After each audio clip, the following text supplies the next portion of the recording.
Gracias por venir, gracias por estar aquí todos. Yo soy Carlos Mal, nací en Hermosillo en 1980, igual que Yaro.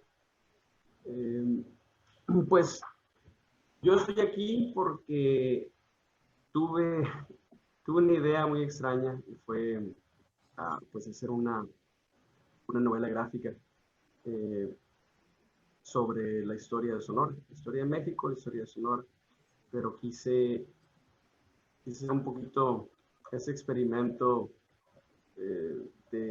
pues, este experimento ahistórico. Entonces, hice una novela gráfica sobre la invasión francesa en Sonora en 1854, pero con superpoderes, robots, temáticas bueno, no solo temáticas y estéticas de cómics de superhéroes, también de mangas y también de películas de ciencia ficción. Quise también darle un poquito por el lado steampunk, pero no tanto, porque mm, tampoco soy experto en ello. Pero bueno, al final lo que salió fue una muy interesante quimera de historia pues cómic de fantasía. República de Sonora, un cómic que escribí en 2000, bueno, desde 2009 hasta 2015. Pues yo creo que tardé tanto en hacerlo que el estilo que yo tenía al principio, el estilo que yo tenía al final era diferente. Y también lo que yo pensaba de los cómics cuando empecé a hacerlo es también diferente a lo que pienso ahorita de los cómics. E incluso yo ahorita si tuviera eh, la, el tiempo o la ocasión de cambiar algunas cosas, lo haría, porque eso es lo que yo quería hacer. Porque, bueno, uno dice, oye, si estás haciendo un cómic histórico, ¿por qué haces el daño ya que estás presentando la historia de manera atractiva, pues estás arruinando esa ocasión de, de convertir tu cómic que tanto tiempo te costó, convertirlo en un instrumento didáctico? Tú podrías hacer eso, me dicen algunas voces. No muchas voces realmente, yo creo que la mayoría de las personas entienden realmente cuando leen el producto, entienden qué es lo que estoy haciendo. O si no lo entienden, por lo menos tienen una intuición de por qué. Es lo mismo que pasa cuando uno ve Wild Wild West con Will Smith. O sea, realmente tú te quedas, realmente la gente se queda pensando, oye, pues ¿para qué arruinaron este artefacto de historia del viejo oeste con arañas gigantes y con eh, un villano que es una cabeza con patas? No sé. Realmente nadie piensa eso y realmente creo que mucha gente no piensa eso de la República de Sonora. Pero entiendo cuando la gente me dice, bueno, ¿por qué no aprovechaste para hacer un artefacto didáctico? Y lo que yo digo es, bueno, ¿soy yo realmente el único o el primero que toma los hechos históricos y los tergiversan, los transfiguran, los desfiguran para un fin que no es histórico? Yo creo que no. Yo creo que esto comenzó para mí con el primer cómic que hice. Es el primer cómic que completé realmente, que es uno que se llama Juan Scuti el cómic. Este cómic en blanco y negro, formato fanzine, muy rústico que hice yo en el año 2000. Y es un cómic de 13 páginas que habla sobre pues, la invasión de los gringos, el castillo de Chapultepec, y cómo Juan Escutia, cuando se envuelve en la bandera se convierte en un traje de superhéroe y lo convierte en el Capitán México. El Capitán México, con sus increíbles superpoderes románticos, destruye a los gringos que invaden Chapultepec. Pero bueno, al final decide sacrificar su vida para convertirse en un símbolo vivo del patriotismo. Eh, y es eso, pues, o sea, ¿por qué agarras la historia de los niños héroes y la deformas así? Bueno, la historia de los niños héroes en sí es eso, es una deformación de un hecho histórico.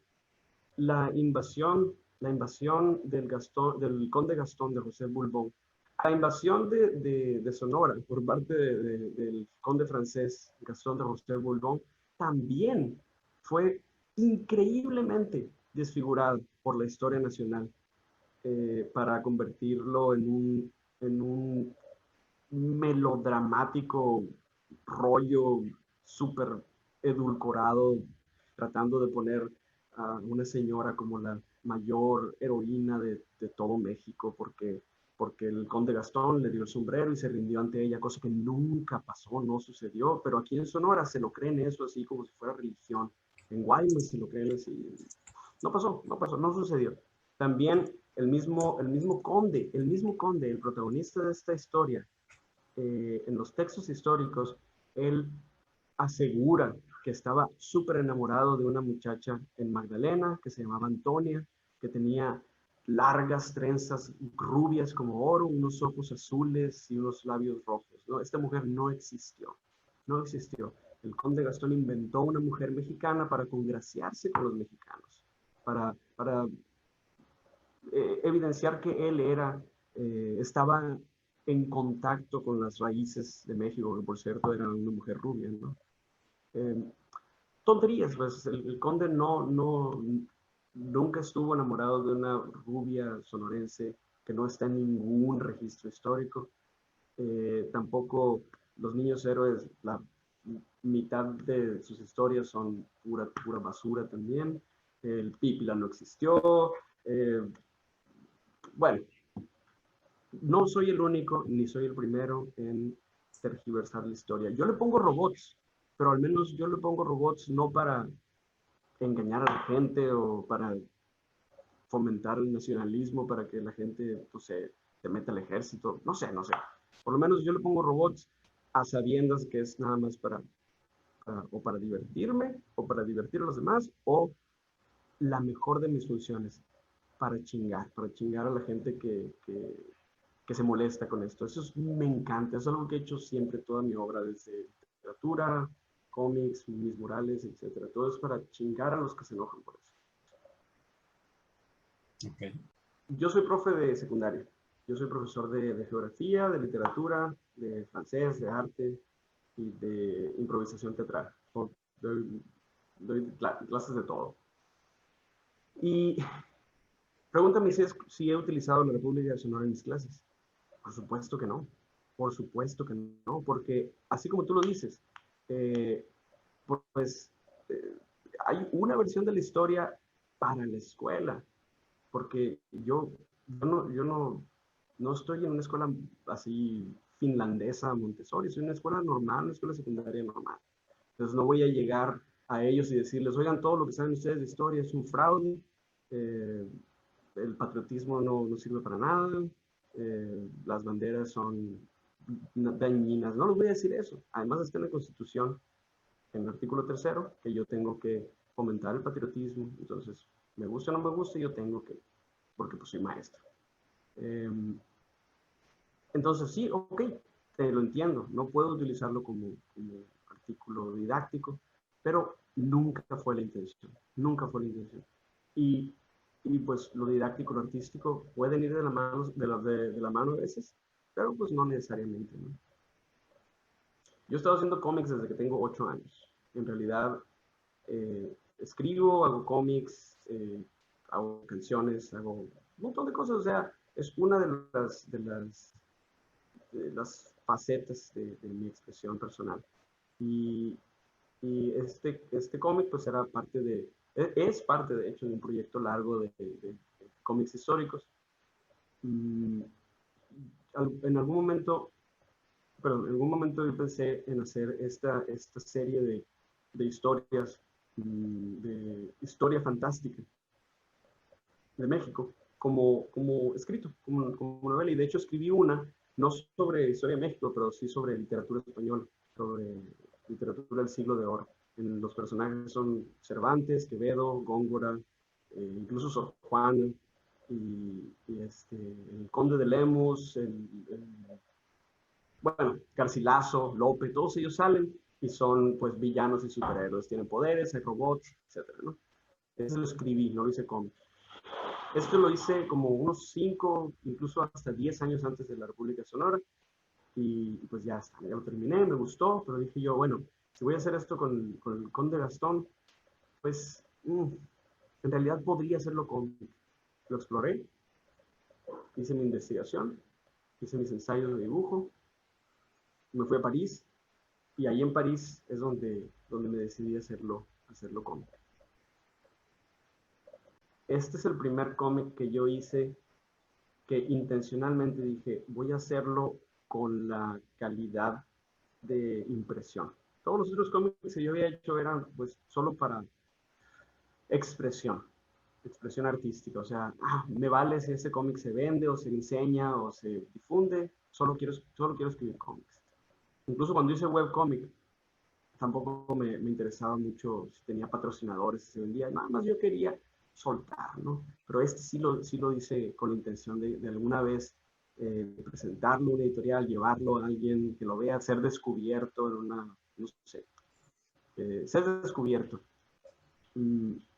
Entonces, lo armé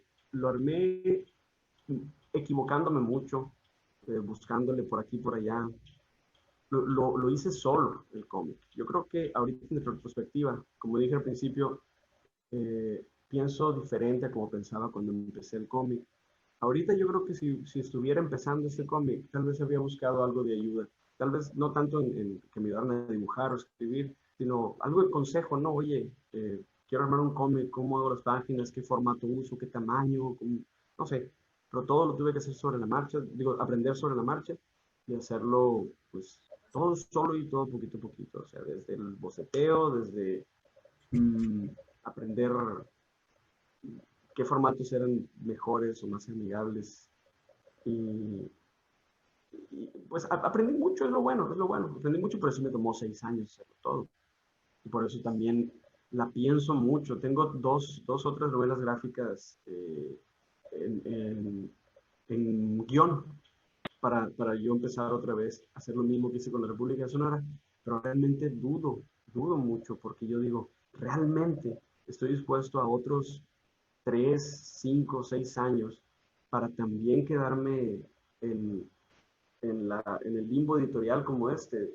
Realmente quiero esto, entonces sí la pienso mucho, sí lo voy a hacer, pero sí la pienso mucho, porque soy muy eh, minucioso y, pues sí, me tomó mucho tiempo y mucho esfuerzo.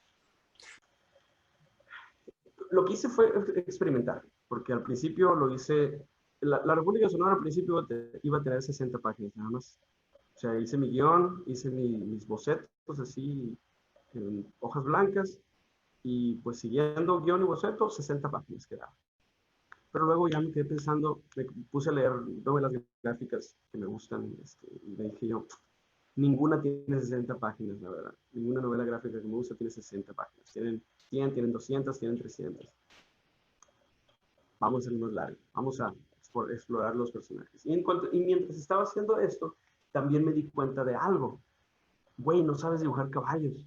No sabes dibujar caballos. Y esto ocurre en 1854. Todo el mundo andaba a caballo. Necesitas aprender a dibujar caballos. Y pues entonces me puse a buscar libros de anatomía animal, empecé a practicar con caballos, pero dije yo, ok, si me consigo un caballo, varias fotos de un caballo, pues me pongo a practicar, pero dije yo, bueno, no es suficiente, necesito un caballo en 3D, dije, un caballo en 3D, ok, bajé un programa gratis de modelado en 3D y tenía personas así, como el poster, así, personas en T, y los podías girar y todo, le podías mover el cuello así, pero yo buscaba caballos, no personas, pues personas así dibujar, pero no caballos. Y después hice unos craqueos de ahí de software hasta que encontré un caballo. Dije yo, bueno, ok, voy a modelar el caballo en diferentes posiciones, en diferentes ángulos, para saber dibujar el caballo por arriba, por abajo, cuando se acerca, en perspectiva, etc. Y dije yo, bueno, ya que tengo el caballo, ¿por qué no hago las personas también? Entonces lo que hice al final, después de mucho experimentar y de mucho aprender, es que cada uno de los 2.750 paneles de la República de Sonora, los modelé con figuritas de 3D. Todos, todos, todos, absolutamente todos. Entonces, tengo unas escenas en las que hay 30 y tantas personas en un solo panel. Hay una escena en la que los clones de Napoleón están saltando por encima del conde Gastón. Cada uno de esos clones los modelé, es como hacer figuritas de alambre o de plastilina. No de plastilina, más bien como muñequitos con articulaciones. Y todos moverlos y luego mover la cámara y ¡pum! Screenshot. Y guardaba ese screenshot, lo ponía en Photoshop y empezaba a dibujar por encima, ¿no? Ya lo que es la ropa, lo que son los gestos, porque todos estos monitos no les podía yo poner ropa porque no tenía dinero para comprar la ropa 3D. Además habría sido mucho más largo el proceso. Nada más necesitaba el muñeco desnudo y el caballo así sin arnés ni nada, no, puro caballo.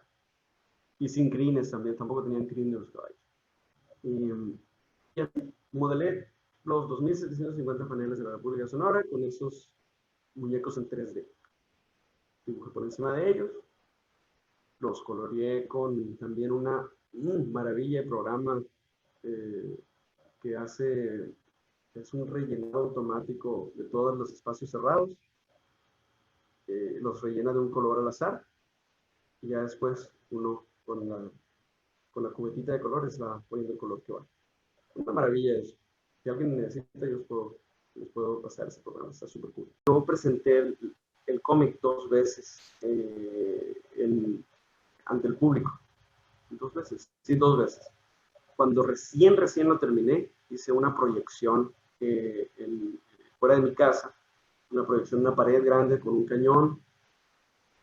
Lo proyecté así, alguien le estaba dando adelante con las flechitas del PowerPoint. No era PowerPoint, era el explorador de fotos de Windows. Y yo iba narrando, ¿no? Y también un poquito, no mucho, pero un poquito dramatizando la lectura. Tampoco así tan exagerado, ¿no? Nada más leía lo que estaba en los paneles. Un poquito como lo que pongo en YouTube, tampoco estoy súper exagerando la dramatización. Pero bueno, lo hice una vez fuera de mi casa, fueron todos mis amigos, fueron mi familia y algunas personas que ya conocían el cómic. Eso fue en 2015. Después, en 2018, me invitó el Instituto Sonorense de Cultura a presentar también mi cómic en el festival Alfonso Ortiz Tirado en Álamos. Y también ahí, proyector, yo con micrófono, ¿no?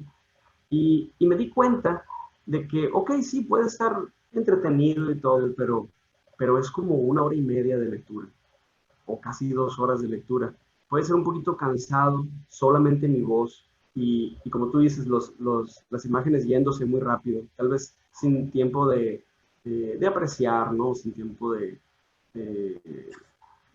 de hacer una pausa tampoco.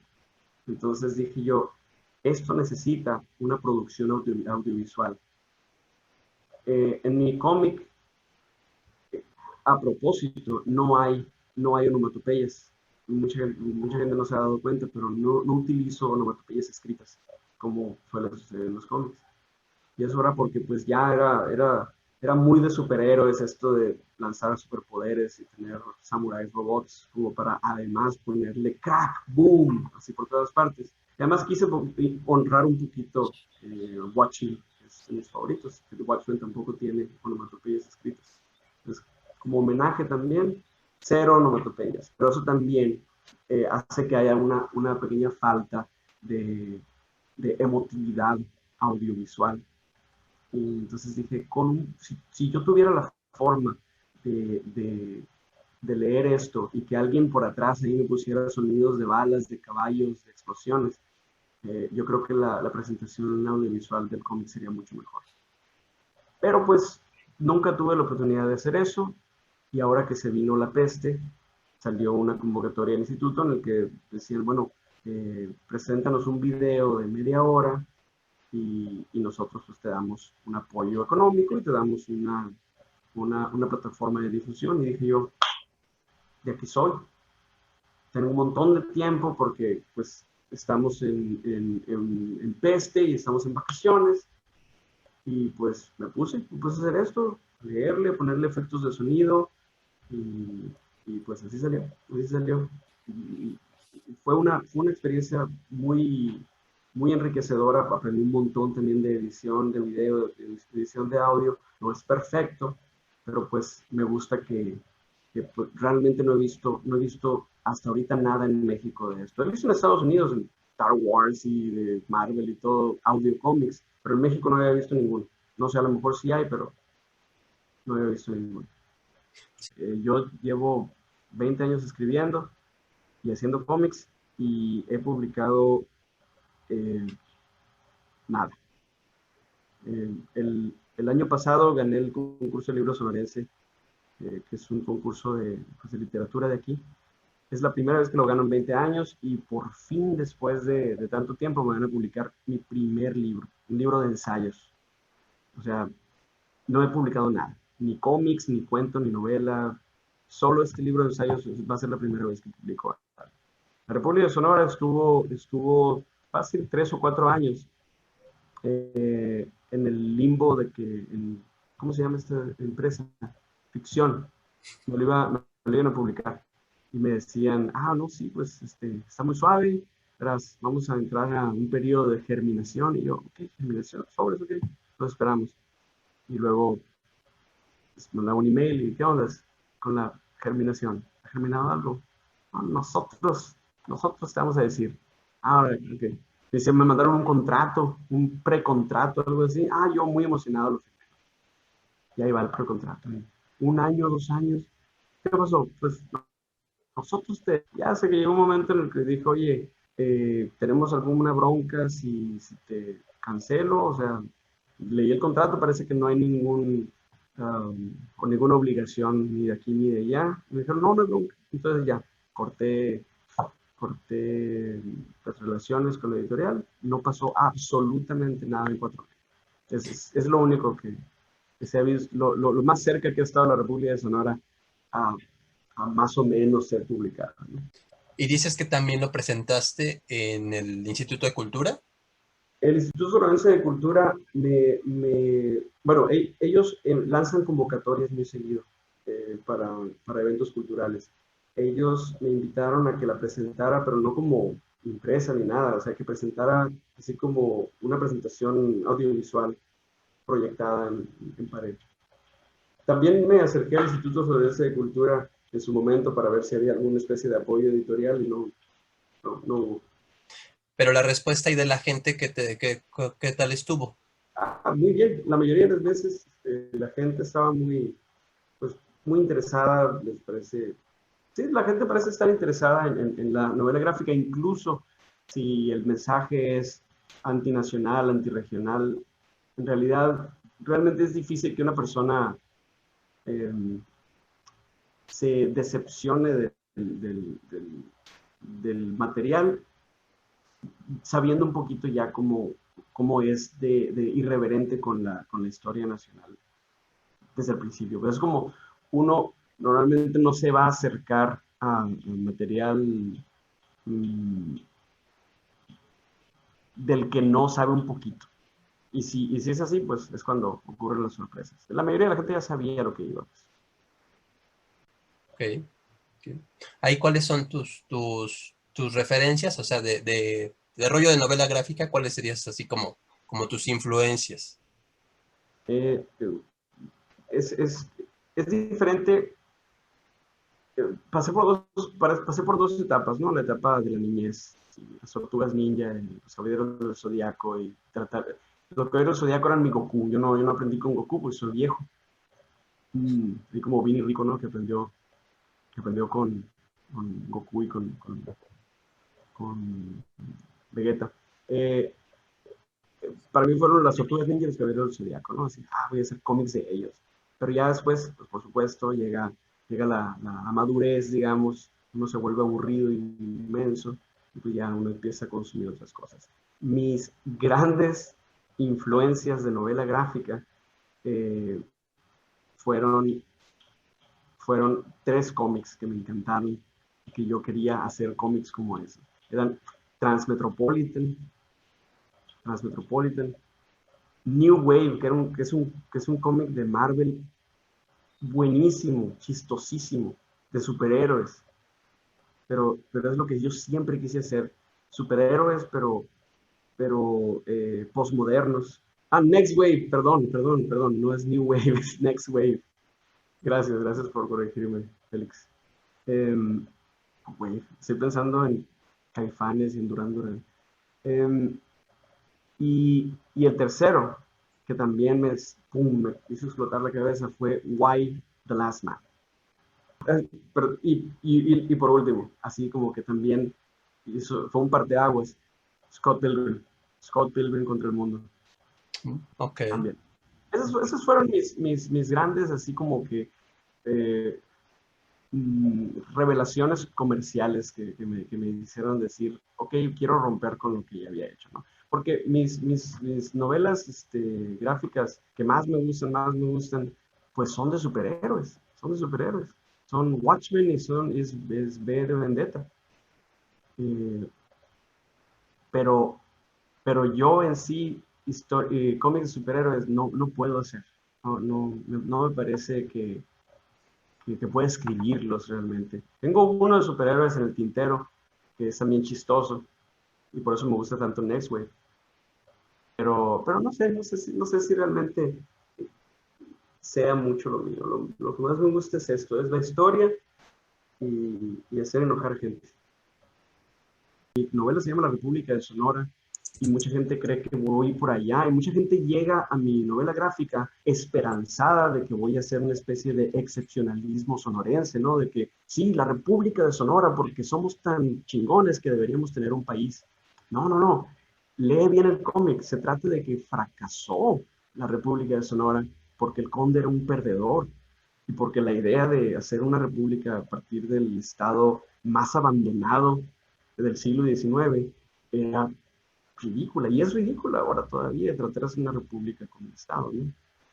Y ahorita lo que sí hay en Sonora, en Hermosillo, aquí en el norte, es creación de fanzine, y de las cosas más interesantes que salen en poesía, por ejemplo, y en ilustración, son los fanzines feministas.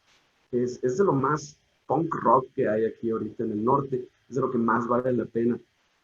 La literatura que sale de ahí es prácticamente el futuro de lo que va a ser la literatura producida aquí en el norte, ¿no? Los fanzines feministas ahorita realmente no tienen, son un montón, están muy bien hechos, y son una reflexión directa de la cultura que no lo logran algunas revistas o publicaciones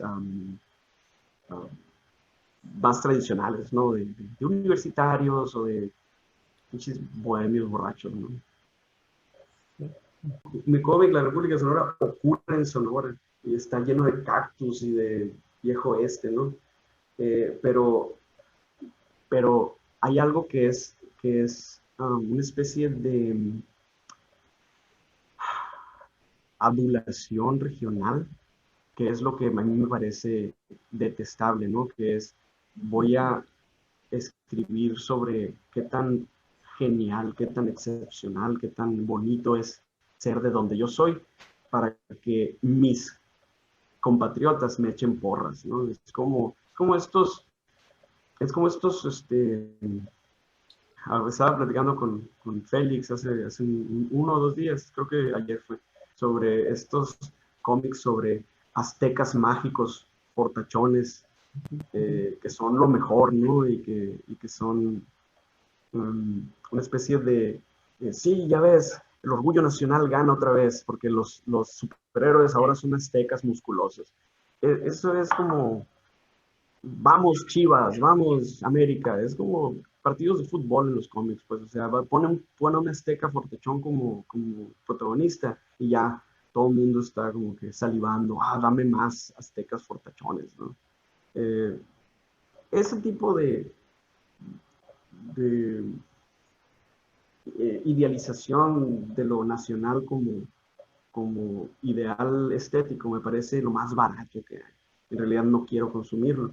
Es como el Capitán América, pues así comenzó el Capitán América. Es vamos, Estados Unidos, vamos a golpear nazis, ¿no? Mientras tanto, los Estados Unidos tenían campos de concentración para asiáticos, ¿no? En California, mientras el Capitán América estaba golpeando a Hitler. Entonces, es más cool, me parece más cool ahora el Capitán América que a partir de los 90s, de los 80s y 90s se convierte más en, ok, soy literalmente la bandera de Estados Unidos, pero en mis cómics voy a cuestionar todo lo que es esta narrativa fascista estadounidense, ¿no? Incluso me voy a quitar el traje, me voy a convertir en Nomad o en, ¿cómo se llama este otro compa? Bueno, no me acuerdo muy bien. Cuestiona, pues, ¿no? Digo, tampoco estoy diciendo que los cómics de Capitán América sean like, como súper um, super rojos, súper anarquistas, pero sí por lo menos van un poquito más allá, ¿no? De esta nostalgia por Memín Pinguín la familia Burrón y todo eso. Qué mexicano, que esos eran los cómics buenos, ¿no? Claro que no, están bien feos. Ah, ok. No, pues de hecho sí, creo que nosotros nos conocemos desde ya unos 10 años, ¿no? Bastante. Desde los tiempos de Al Grito, de hecho. Que era un cómic muy al estilo de... No sé si mucha gente conoce a Kate Beaton, que es una historiadora canadiense que fue que hizo una serie muy famosa que se llama Hark a Vagrant. Entonces ella combinaba literatura, historia, con un estilo súper ligero y bien alegre que pues todavía está ahí. Tengo sus dos libros que me los mandó mi hermana, que está viviendo allá. Y pues sí, también me tocó escuchar la lectura al aire libre en vivo de República Sonora y sí es como cada quien tiene sus caminos, desarrollos, entonces bueno, yo siempre pienso que cuando uno no puede evaluar bien un artista hasta que se muere, porque nunca sabes qué va a hacer después. O sea, a lo mejor lo conoces por lo que hizo hace 10 años o lo que está haciendo ahorita, pero a lo mejor va a hacer algo mejor después. Y pues ahí nos hemos seguido, ahí por los años, a veces sola, a veces no hemos tenido chance y es padre porque uno ve bueno, sobre todo lo de la ficción histórica siempre puede ser yo soy historiador, entonces siempre es algo interesante y divertido sobre todo los lectores, porque la historia fantástica, la historia alternativa también es un género válido y a muchos alumnos son conscientes cuando una cosa es ficción y cuando una cosa es cierta. Los niños son extremadamente inteligentes, por experiencia lo puedo decir como decente. Entonces, creo que es un género que se puede cultivar y incluso estimular entre los chicos. O sea, ya cuando crecen pueden diferenciar perfectamente bien qué es ficción, qué es real y sobre todo en la historia profesional, ese pleito de qué es real y qué no es de décadas. De que cualquier historiador, menos Krause es en ese historiador, no confíen en Krause, nada de nexos, nada de letras libres, nada de esas cosas falsas. No, los verdaderos autores que están ahí investigando o en el campo, los cronistas de las naciones indígenas, por ejemplo, y pues son esas fuentes que hay que explorar y hay que trabajar. Bueno, por el momento es una intervención. Saludos. Me voy a permitir nada más responder. Arroyo hizo una pregunta: ¿con qué te identificas más? Poesía, cómic, etcétera. Me pasa un poquito lo que le pasó a Cervantes, igualito a Cervantes, que Cervantes se moría porque todo el mundo lo identificara como poeta. A él le habría encantado que todo el mundo dijera el poeta Miguel de Cervantes, pero no, después él pasa la historia como el gran novelista, pero pues es un poquito triste, porque él no quería eso, él quería que todos dijeran qué gran poeta era Cervantes. Bueno, a mí me pasa lo mismo, yo hago poesía y también sin publicar, cero publicaciones de poesía, tengo 3 poemarios sin publicar y tengo 4 novelas, bueno, etcétera. La poesía es lo que más me gusta, es lo que más me gusta hacer, ¿no? Los cómics, en segundo lugar, y todo lo demás en tercer lugar, ¿no? Novela, cuento, Pero sí, la poesía es lo que más me gustaría que me identificara la gente. Carlos Mara el poeta, ¿no? Pero pues no se puede todo en esta vida. Y por último, digo, sobre esto, que la República de Sonora tiene un tema central, que es el tema alrededor del cual yo escribí el cómic, que es el fracaso. Eh, Gastón de José Bulmón fracasa en su vida en Europa. Eso lo lleva a, eso lo lleva a América. Ahí también él fracasa en su plan de encontrar oro en San Francisco. Y ese fracaso lo lleva a su vida como filibustero, como pirata, tratando de conquistar Sonora, y al final fracasa, es fusilado, muere, no logra absolutamente nada, ¿no?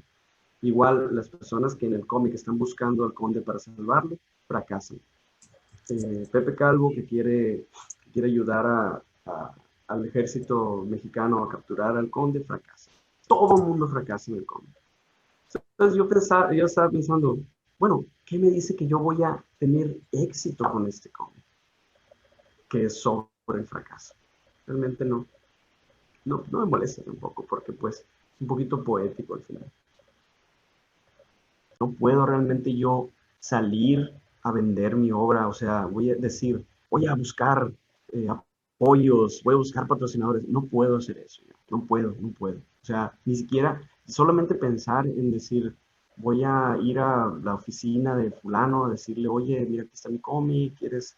No puedo con eso. O sea, realmente es muy contradictorio, pues porque quiero darle a conocer, pero al mismo tiempo yo creo que ya trabajé mucho en hacer la obra, como trabajar otros 10 años en que alguien me haga caso y me la publique.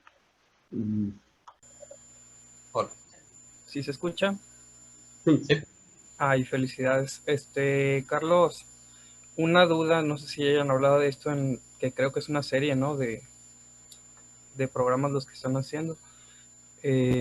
¿A ti te parece, en tu opinión, que el cómic y el cómic mexicano, bueno, el cómic en general, porque así lo manejas tú, está condenado a ser para siempre un producto de nicho o desaparecer? Porque a mí me recuerda como un poco lo que le pasa al teatro, que lo desplazó completamente el cine, y pues actualmente hay animación, videojuegos, etcétera, etcétera. Entonces a lo mejor no hay futuro, o al menos en la industria se dice que no hay mucho futuro para el cómic.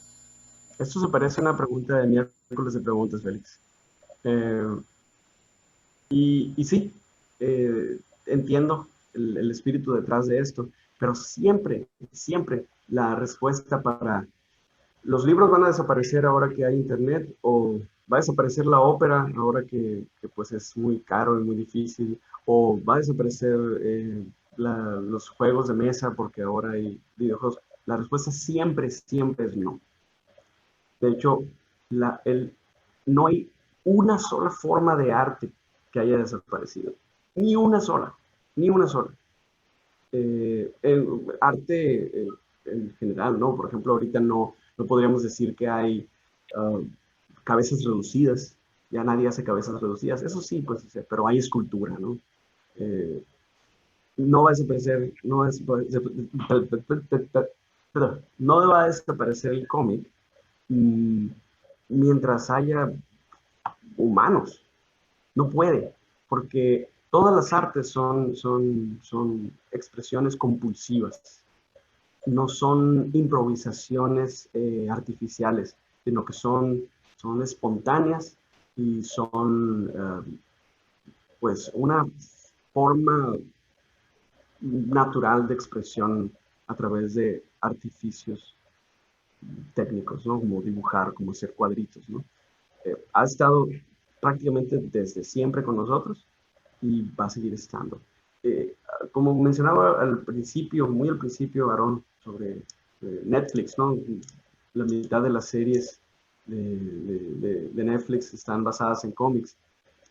Tal vez el cómic pueda convertirse, y se está convirtiendo, en una forma de producir storyboards para las series y para las películas, pero no importa, va a ser cómic, va a seguir haciendo cómic, va a seguir sirviendo para la expresión artística personal.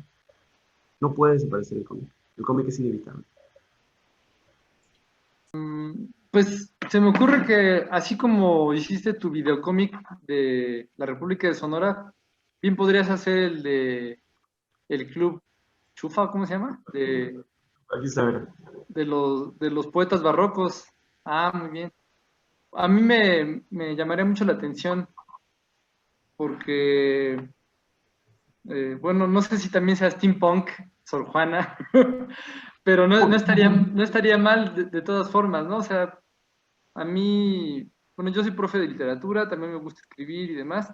Me gusta mucho esta cuestión del el anacronismo, que es lo que hace el steampunk, por ejemplo, deliberadamente, ¿no? Este, y bueno, por ejemplo, me acuerdo de un escritor argentino que se llama César Aira, que también hace eso en sus novelas y también le molesta mucho a las personas porque, bueno, no nada más por los anacronismos que de pronto usa con algunos personajes históricos que ha llegado a retomar, sino que de por sí son novelas muy cortas, que te mueven el tapete, que ya estás siguiendo la historia, el personaje, ya te está interesando la cuestión y te lo tira todo de repente. Le gusta mucho fastidiar al lector en ese sentido. Le gusta jugar con cosas kitsch, como que con la parodia de los melodramas, pero de pronto le mete un horror muy macabro ahí. Entonces, me gusta mucho a mí lo que hace César Aira.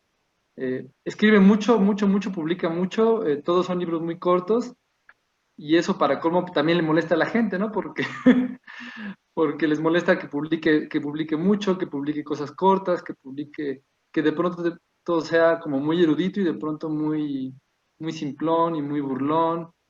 Entonces se me hace que sería interesante ver también ese acercamiento al barroco. Bueno, no, obviamente no conozco ese trabajo, pero sí me llamaría la atención. Y bueno, desde el punto de vista de la historia, bueno, aquí tenemos a un profe de historia, pero pues al final de cuentas la historia que conocemos son relatos, ¿no? Es decir, más o menos cercanos a lo que creemos o los historiadores nos pueden decir que ocurrió, pero no dejan de ser relatos, ¿no? Y algunos de esos relatos, como ustedes saben, están bastante también con bastantes licencias, por así decirlo, ¿no? Aunque se supone que sean oficiales o que sean serios o no sé qué. Entonces me parece que el hecho de que la literatura o el cómic de pronto como que exageren estas cuestiones, pues se me hace muy interesante. Yo creo que incluso para los chicos de la clase de historia, pues podría estar bien también meterlos en esta discusión sobre lo que realmente ocurrió, el discurso histórico, la narración, la ficción, etcétera, ¿no? Entonces me hace como muy, muy enriquecedor en ese sentido. Fíjate que yo hago lo mismo con poesía que lo que hago con la historia, ¿cómo le llamabas, Yaro? Historia, no, ucronía me lo dijo alguien más, pero bueno, historia con tinte fantástico. Hago lo mismo con la poesía. Eh, yo no considero que puedo realmente romper toda la estructura poética y utilizar verso libre y todo eso si no sé hacer un soneto. O sea, bien hecho, clásico, con métrica, con pentámetros yámbicos y todo eso. Si no puedo hacer un poema como lo hacía Garcilaso, como lo hacía Sor Juana, yo no tengo permiso para hacer un poema así todo moderno, todo vanguardista, ¿no? Eso es mi política personal, ¿no? Y lo mismo con la historia.